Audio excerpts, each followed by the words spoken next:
Bismillahirrahmanirrahim. Assalamualaikum warahmatullahi wabarakatuh. Apa kabarnya hari ini teman-teman?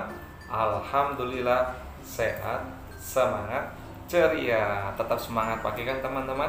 Meskipun teman-teman menontonnya pada siang hari, malam hari, sore hari, ketika hujan, ketika terang, panas, teman-teman tetap semangat pagi. Oke?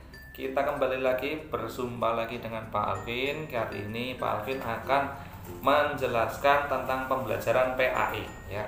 Pembelajaran PAI khususnya untuk kelas 3. Temanya, judulnya kita hari ini adalah sholat adalah kewajibanku. Namun sebelum kita mulai pembelajaran, mari kita tepuk bahagia dulu ya teman-teman. Kenapa? Supaya kita lebih bahagia dan lebih semangat lagi dalam mengikuti pembelajaran PAI bersama Pak Alvin. Tepuk bahagia. Kita bahagia. Satu jari kanan, satu jari kiri, digabung jadi dua, jadilah jembatan kuat. Dua jari kanan, dua jari kiri, digabung jadi empat, jadilah kamera cekrek. Tiga jari kanan, tiga jari kiri, digabung jadi enam, jadilah menara tinggi. Empat jari kanan, empat jari kiri, digabung jadi delapan, jadilah kelinci lompat. Lima jari kanan, lima jari kiri, digabung jadi 10, jadi tepuk tangan. Digabung jadi 10, jadi tepuk tangan. Aku teko kecil yang mungil, ini tanganku dan ini corongku. Bila aku mendidih, aku menjerit, au, aku menjerit, au, aku menjerit, au. Angkat aku, lalu tuangkan, cur. Oke, sudah mulai agak mending semangat ya teman-teman. Oke, kita akan mulai pembelajarannya, yaitu kita akan membahas tentang sholat kewajibanku. Nah, teman-teman sudah paham kan apa itu sholat? Teman-teman sudah pernah kan menjalankan sholat? Iya. Menurut teman-teman, teman-teman sudah pernah sholat apa aja? Sholat subuh, sholat apa lagi? Zuhur, ya. Sholat asar, habis sholat asar apa?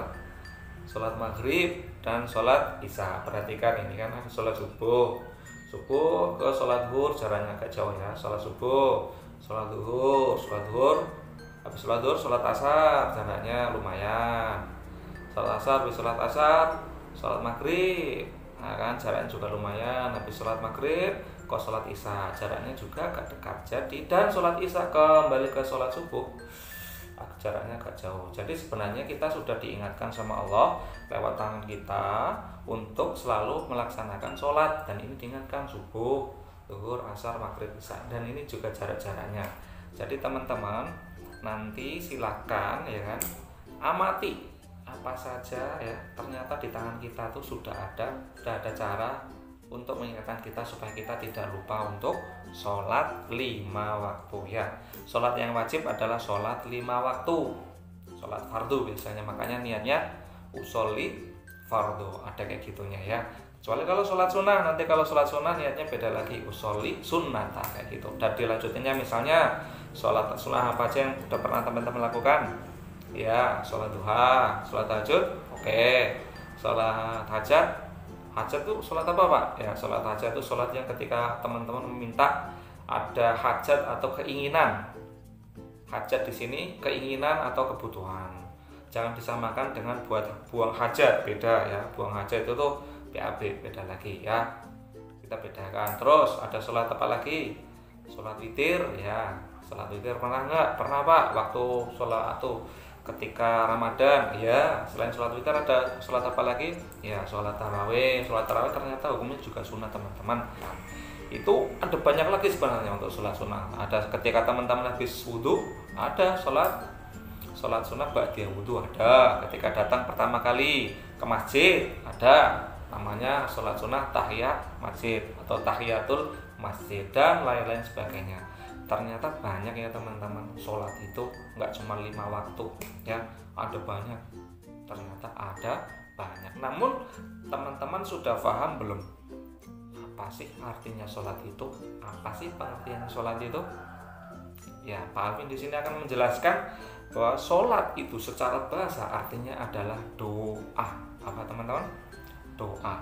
Jadi secara tidak sengaja ketika teman-teman sholat itu ternyata teman-teman tuh di dalam sholat tuh sedang berdoa. Contohnya ada banyak, Robbi firli warhamni wajburni warfani warzuqni. Nah, itu ternyata itu juga ada doanya. Robbi firli, ya Allah ampunilah aku, warhamni dan rahmatilah aku dan sayangilah aku, wajburni warfani warzuqni dan berilah rezeki padaku dan lain sebagainya. Ternyata di dalamnya juga ada doanya seperti itu ya. Jadi secara bahasa sholat artinya apa teman-teman? Ya, doa. Tapi secara istilah sholat kayak ucapan dan gerakan tertentu yang diawali dengan takbiratul ihram dan diakhiri dengan salam. Itu arti sholat secara istilah. Jadi apa? Serangkaian ucapan dan gerakan tertentu. Jadi gerakan dan ucapannya itu tertentu ya, ditentukan sama agama, enggak sembarangan gerak, enggak sembarangan ucapan, tapi dalam juga ada bacaan-bacaannya yang diawali dengan takbiratul ihram. Apa itu takbiratul ihram? Takbiratul ihram adalah takbir pertama ketika kita mau sholat, Allahu Akbar atau Allahu Akbar. Itu pengertian sholat secara istilah. Lalu kemudian mungkin timbul pertanyaan dari teman-teman, kenapa sih Pak kita harus sholat? Ngapain sih kita capek-capek harus sholat 5 waktu, sehari 5 kali? Kenapa sih? Nah, di sini Pak Alvin ingin menjelaskan.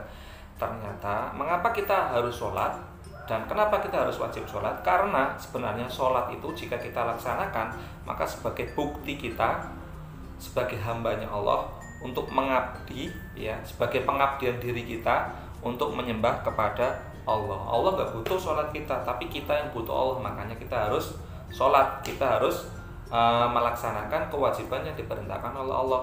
Kalau kalian cinta Allah ya kalian juga harus mencintai apa saja yang ketika diperintahkan oleh Allah, apa saja itu, sholat, puasa dan yang lain sebagainya. Oke, paham toh? Understand? Oke. Dan Pak Alvin akan menyampaikan beberapa fakta penting tentang sholat. Apa saja Pak itu? Yang pertama, ternyata ya teman-teman, ternyata sholat itu adalah amalan atau ibadah yang akan pertama kali dihitung atau dihisab oleh Allah ketika di hari akhir nanti, di hari kiamat nanti, di hari penghisapan atau yaumul hisab.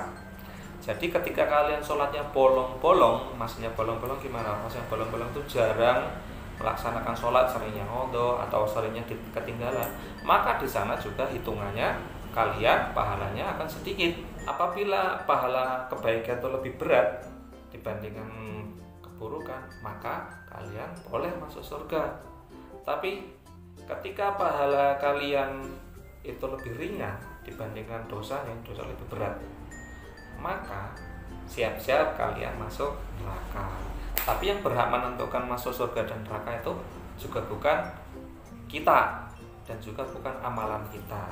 Kita hanya beramal beribadah itu supaya kita sebagai hamba mengabdikan diri kepada Allah. Yang berhak menentukan siapa? Ya Allah Subhanahu wa Ta'ala. Lalu gimana Pak kalau misalnya seimbang Pak? Kalau seimbang ya nanti tergantung ketentuannya Allah. Bisa aja nanti dimasukkan surga dulu atau neraka dulu, atau neraka dulu ke surga dulu, bahwa alam bisawab, hanya Allah yang tahu. Jadi sekiranya teman-teman kalau khawatir masuk neraka, ya udah kita perbanyak ibadahnya dengan mengharap ridhonya Allah.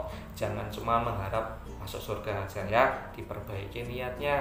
Boleh kalau kita beribadah berniat diri ingin masuk surga boleh, tapi lebih tingkatannya lebih tinggi lagi ketika kita beribadah apapun itu, sholat, puasa, kalau kita mengharapkan ridhonya ya.